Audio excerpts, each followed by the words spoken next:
What is going on, guys, and welcome back to another Pokemon Wi-Fi battle. Today I have an underused match. This one is against Omar from Twitter, and I'm using a pretty damn powerful team. The bulk is real, honestly. I've been using this choice banded Entei and messing around with some other stuff that I have some fun with. So, looking at his team, he definitely has some threats that I'm afraid of, like the Mega Ampharos. He's got the Feraligatr, who could potentially start setting up Dragon Dances and be annoying, so I gotta keep my low tick for that. He has the Heracross, which could be a problem, Lucario and all that stuff, so honestly, let's just go ahead and hop right into it. Alright, so I don't really know what he wants to lead off with, so I'm just gonna go with my safest option, which is my Mega Beedrill. Get that Mega up as soon as possible, because this thing looks like it's gonna be able to do work on this team. So yeah, he leads off with his Mega Ampharos, and I was like, okay, that's really not that bad, because I know I'll be able to get a lot of damage off on a U-turn pretty much for free. So I go ahead and Mega Evolve, turn all pointy and scary. Imagine if you had like a needle phobia. Mega Beedrill would be like the worst possible thing, but he's gonna go ahead and Mega Evolve himself, grows his hair out nice and L'Oreal. Fuck him, got Fabio out here on the battlefield. I'm just gonna go for the Protect on the first turn, just to ensure, I don't know, kind of scout out what he wants to go for. He shows me the Power Gem, and I was like, okay, that's kind of interesting. Now I'm gonna go ahead and U-turn the hell up on out of here, get half damage on that thing, which is amazing. So here I'm thinking about it, and Mamoswine seems like a pretty safe switch. So I go ahead and switch into Face Paint. This man actually makes a very nice prediction and goes for the Focus Blast, which was very interesting. Had I stayed in on Beedrill, it would have had a good time, but Mamoswine is definitely just going to go right down to that. So that is really unfortunate. That means that I'm unable to get my Stealth Rock up for this match, which is, you know, pretty shitty. But solid prediction on his end, but this allows me just to switch right back into Green Hornets, and this thing is going to go down to a Poison Jab. So right off the start, I already lost my Mamoswine, but he did lose his Mega Ampharos, which was a big threat, so I'm pretty stoked to see that thing gone. Anyway, now he's going to go into his Crobat, and here's where I make a pretty weird play.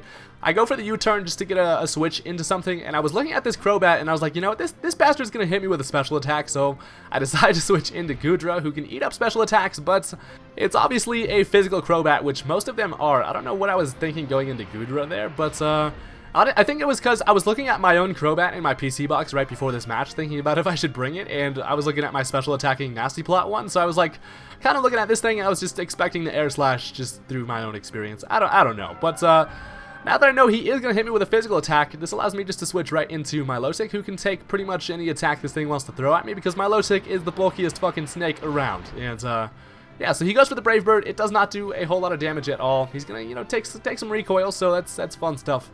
And at this point, I actually expect him to probably want to switch out of here. My Lotec could potentially carry the Ice Beam, so I could pretty much kill this thing, but he's actually just gonna go straight for the Confuse Ray. So that is actually really annoying. I'm like, Confuse Ray Crobat, man, that's terrible. Got the Duckies over my head, and somehow that makes me hit myself in the face with my own tail. So good job, Cat. You're blowing it. So even though I am confused, I know that Milotic will be able to win this matchup, considering how much damage I took from that Brave Bird. I'm really not afraid of this thing. I guess it's Brave Bat, more like it. But yeah, so he goes for the Cross Poison. That's not going to do a whole lot at all, and I actually break through the confusion, and I'm able to go for a Scald that kind of was just going for the burn, potentially if he wanted to switch. I feel like just Scald was the overall better move. This Milotic does have Ice Beam, which I probably should have gone for, but I kind of wanted to catch something with a Scald, honestly, but he's going to go for the Confuse Ray again.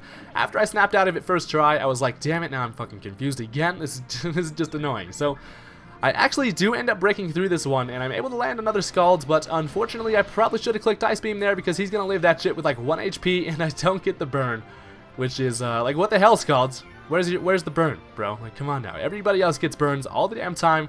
Scald is slacking, but yeah, so he's just gonna go for another Cross Poison. That kind of just tells me he's willing to let his Crobat die. I don't have any Stealth Rock up, which means he could have switched and still saved his Crobat for later, but he's actually just gonna let that thing go down to another Scald, and after the leftovers, Milotic is sitting at above half, so I'm pretty content with that, how that matchup happened. So now he's going to switch into his Heracross, and I'm sitting here looking at my HP, and I'm like, you know what, Milotic has enough health to be able to take a close combat, and I'm able to live it with 14 HP.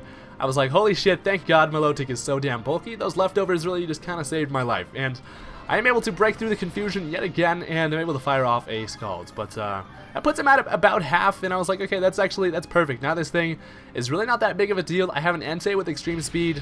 Priority should be able to take this thing out at this health, but he's going to finish me off with one more close combat. Now thinking about it, it was probably would have been a better play to go for a recover after that first close combat, but whatever. But he's gonna get his Moxie boost, and ordinarily this thing would be scary, but I got a fucking fire beast with extreme speed in the back of my team. So I bring out shiny Entei, who's looking pretty damn magnificent, and I'm just gonna go for an extreme speed as he's actually gonna switch into his Feraligatr here. So big shiny Jaws comes out. So I am able to hit this thing with a Choice Band at extreme speed from Entei here, although unfortunately it does a little bit less than half, so it's not gonna be a 2-hit KO.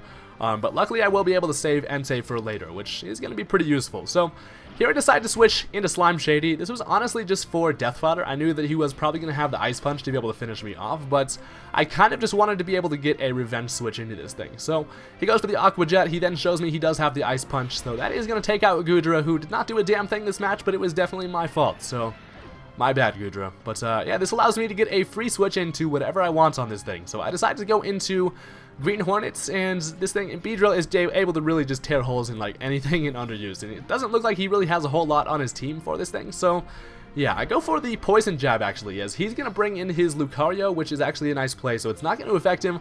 I was really close to hitting Drill Run on the first turn there, but I go for it here. I actually kind of was like, is this going to kill?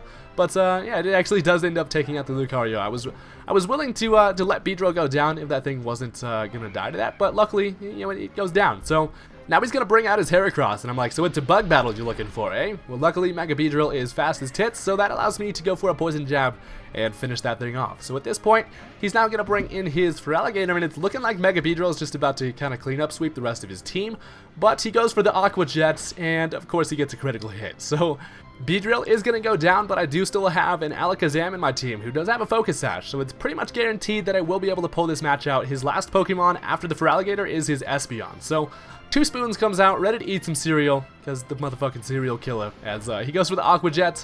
It's not going to quite knock me down to my Focus Sash, which doesn't really matter, and that is going to go down to a Shadow Ball. So down goes the Feraligatr, and all he has left is that Espeon. So I know that one Shadow Ball isn't going to be able to take that thing out, but as long as I can just get enough damage to the point where I can clean it up with Entei, we should be good. So I go for the Shadow Ball, throw my ball right at its face, and it does a lot of damage, and he's actually able to finish me off with a Psychic. I actually never seen an Alakazam die to a Psychic, but, you know, there's a first time for everything. So at this point, all I have to do is bring in Entei, and in Extreme Speed is going to finish off the match. So I'm like, yo, Entei, will you please finish this off for me, buddy? And he's all like, if that is what you wish.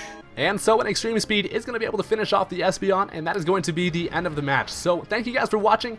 Hit that like button if you enjoyed, and I will have some more battles coming your way pretty soon here. So yeah, peace out, guys.